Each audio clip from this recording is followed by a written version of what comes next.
Hello and welcome to the Starting Necron series, the series where we go from your first purchase to your first 2,000 point army list and everything in between for the Necron forces. In this video we'll be looking at 3 different unit types as they're all rather shallow for the Necrons, and those unit types will be troops, transports, and flyers. To start off, we'll be looking at troops, and Necrons only have 2 different troop options, with the first place being the Necron Warriors. The Necron Warriors are one of the most common Necron units and are taken as squads of 20 for the most part, with some squad sizes ranging from 10 or more in many different cases. As such, many consider the benchmark of output being whether or not you can destroy 20 Necron Warriors in one turn completely despite variance, and this means that the Necrons have one of the most resilient and one of the most iconic troop choices in the game currently. So what do the Necron Warriors bring to the table? Well, to start off with, they're oddly slow moving at 5 inches, and they're not exactly a cheap unit considering they are 13 points per model, as well as only having a 4+ save. Though they do come with toughness 4, which is better than a lot of different armies, and have rather good weapon options as well as abilities. For weapons, they have 2 different range weapons, both of which are solid and don't change the price of the unit. The most popular is the Gauss Reaper, which is a short range weapon with only 12 inches of range, but has a very good profile of Assault 2, Strength 5, and Armor Penetration of 2, though with only 1 damage. As far as things go, that's very good for the cost of the model, and the assault profile actually benefits the slow movement as well as the short shooting range, as the warriors can advance and shoot due to it being an assault weapon. The second option is the Gauss Flare, and while it's less popular, it still sees a reasonable amount of use, being a long range option with double the range at 24 inches, but as such it gives up 1 point of strength and armor penetration, as well as being rapid fire 1 instead of assault 2, making it a better option for smaller support units of Necron warriors rather than large core blocks of Necron warriors, though there are situations and abilities discussed in previous videos which do allow the flare to be a core option as well, due to it having the rapid fire profile as well as the extra range. Now, warriors don't only come with good shooting weapons, but warriors are also rather resilient as they benefit from reanimation protocols, as well as many other abilities on other units that allow them to revive, but they also have an ability called Their Number is Legion that lets them reroll 1s when rolling reanimation protocols. As such, a unit of 20 warriors will usually go much further than the 20 warriors it starts with if an opponent cannot wipe them off the table in 1 round, and this is why being able to wipe out a unit of 20 Necron warriors in one go is such a vital thing, because if you don't wipe them out and you leave some on the table, there's a good chance they'll regain almost all of their capacity before your next shooting round. On top of all this, warriors also usually benefit more from those previously mentioned special reanimation abilities on other units, as well as various other buffs units provide, due to those units specifically having abilities that either target warriors and other core infantry, which obviously warriors are. As such, while they don't have any unique stratagems, they do benefit from core stratagems, such as the Relentless Onslaught stratagem, which says for 1 command point in the shooting phase you can select 1 core infantry unit, and each time a unit shoots a rapid fire weapon, an unmodified hit roll of 6 generates an additional hit. It's important to note the rapid fire restriction because it cannot be used with the Gauss Reapers and isn't much of a selling point for the flares either, as on average it only gives you 3 extra hits when shooting a unit of 20 Necron warriors, with the possibility of going to 6 hits on average if you're within double fire range for the rapid fire. Though if you do have flares, it's something that exists and you should be aware of it, as it's something you shouldn't ignore, as it can be rather useful to get a few extra shots in when shooting at priority targets. One other stratagem that Necron warriors benefit from is the disruption fields, and what the stratagem reads is for 1 command point in the fight phase you can select the core unit and it gains 1 strength in the fight phase. That's not bad in many cases, as warriors are strength 4 and going to strength 5 lets them fight against toughness 5 models rather well, and toughness 5 models are rather common, so this does make the otherwise unimpressive Necron warrior melee somewhat more reliable. Their melee still isn't that amazing, but it can definitely help them fight back against certain targets so that they can actually try to get themselves out of combat and start shooting again. So to give my final thoughts on the Necron warriors, I'd say they're definitely a very powerful unit that has 2 very good options in terms of weapons and can do a lot of work on the table, whether you take them as a unit of 10 or a unit of 20 or anything in between, thanks to their ability to benefit from many different abilities of other units, as well as their different modifiers that keep them coming back up, and as such I don't think they're ever really going to go away, though we have seen some lists that don't run any Necron warriors at all. However, the norm is not to avoid Necron warriors, but rather to bring multiple units of 20 Necron warriors, as they can hold objectives really well and provide a lot of value to an army. The second troop choice for the Necrons is the Immortals. They're not as common as the warriors, but they do see a decent amount of play alongside warriors in many army lists. So let's look at what the Immortals bring to the table. To begin with, the Immortals cost 4 points more per model than a Necron warrior, making them 17 points per model, and have a squad maximum of 10 as opposed to 20 like the Necron warriors. That being said, for those points you get +1 toughness, +1 attack, and +1 to their save roll, giving them a 3+ armor save. This is all rather solid as it brings them up to toughness 5, and that makes them a lot more resilient to a lot of weapons. Not to mention that the extra attack can also be rather useful, as having 2 attacks potentially at strength 5 thanks to the core stratagem that all Necrons have. It does let them perform a little better in melee than a normal Necron warrior will. However, you have to remember that they're limited to squad sizes of 10, so they're on average going to have about the same amount of attacks as the Necron warriors, though the toughness 5 does make them a lot more sustainable as a result. For weapons, the Immortals have 2 options just like the Necron warriors, however they have very different weapons than the Necron warriors. The first of their 2 options being the Gauss Blaster, which is very much like the Gauss Reaper in that it has a strength of 5 and 2 armor penetration, but its profile is rapid fire 1 and it has a range of 30 inches, making the Immortals a rather heavy hitting unit at a distance. Inversely, the Immortals can swap out their Gauss Blaster for a Tesla Carbine, and the Tesla Carbine costs 2 extra points and has an Assault 2 profile at a 24-inch range, but it doesn't have any armor penetration, though to make up for the lack of armor penetration, it does score 2 additional hits on an unmodified roll of 6 to hit. The Assault profile is definitely nice as the Immortals move at the same 5 inches as the Necron warriors, and the range is rather solid thanks to it having a 24-inch range, but not having any armor penetration while costing more than the Gauss Blaster really keeps us from being relevant in most lists, as most of the time you'd rather have that armor penetration than the potential of gaining extra hits or the Assault profile. Maybe if this didn't cost more than the Gauss Blaster, it would be an option that people would take just because of that Assault profile. As for special stratagems, the Immortals do not benefit from any special stratagems than the Necron warriors don't benefit from, so like the Necron warriors, they benefit from Relentless Onslaught and Disruption Fields, but don't really have anything else that makes them special. So for the most part, you probably wouldn't take the Immortals as the core of your army at this time, but they do see some play in the form of 1 or 2 squads alongside large Necron warrior squads, as they can provide some support for the Necron warriors or simply offer a little bit of screening.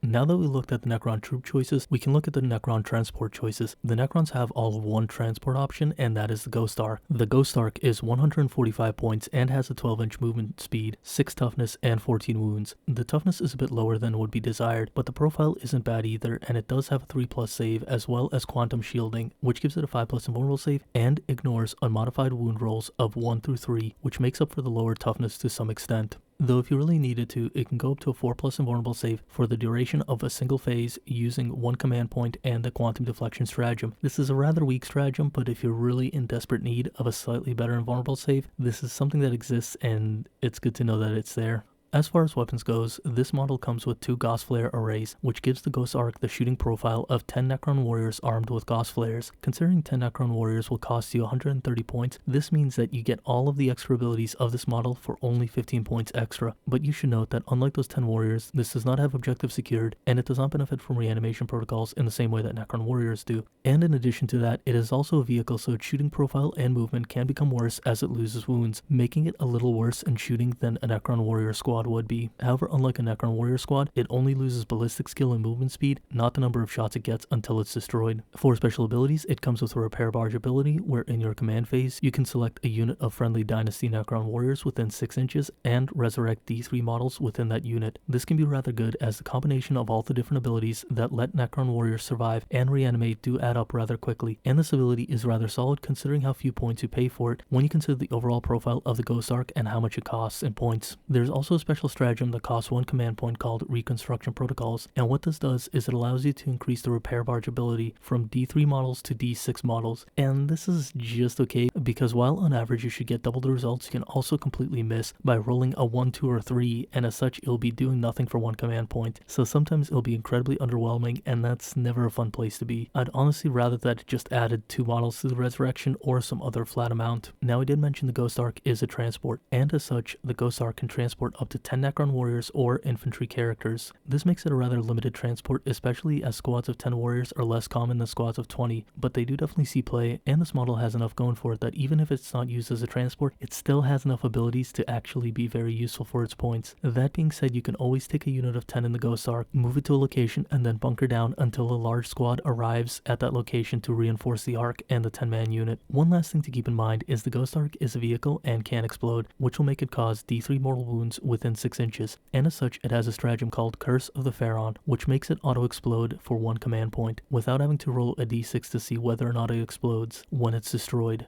While this isn't something you would want to throw around as you would with other armies that have cheaper transport options, it's definitely something you can use by blocking a choke point and forcing your enemy to either go around the choke point or engage with the Ghost Arc and then explode once they destroy it within melee. This can really buy you some time while putting out some damage onto an enemy melee unit that would otherwise be a rather big problem for you. As a whole, the Ghost Arc isn't the best model, but it's definitely strong enough to see tournament play, and it has a rather solid profile as well as rather good abilities for its points cost. So while it's not a cheap model in terms of points, it's definitely not an expensive one either. So as a whole, it's rather fairly costed, and it's something you can either take or leave depending on how you want to build your list. Now we come to the flyers, and the first of the Necron flyers that we're going to look at is the Night Scythe, which also doubles as a sort of transport. Though it is not a dedicated transport, it is a flyer. For 145 points, you get a unit that moves incredibly quickly but is rather fragile with a toughness of 6 and 12 wounds, while only having a 3+ armor save. The only additional survivability that it has is the hard to hit ability, and as such it has a natural -1 to hit modifier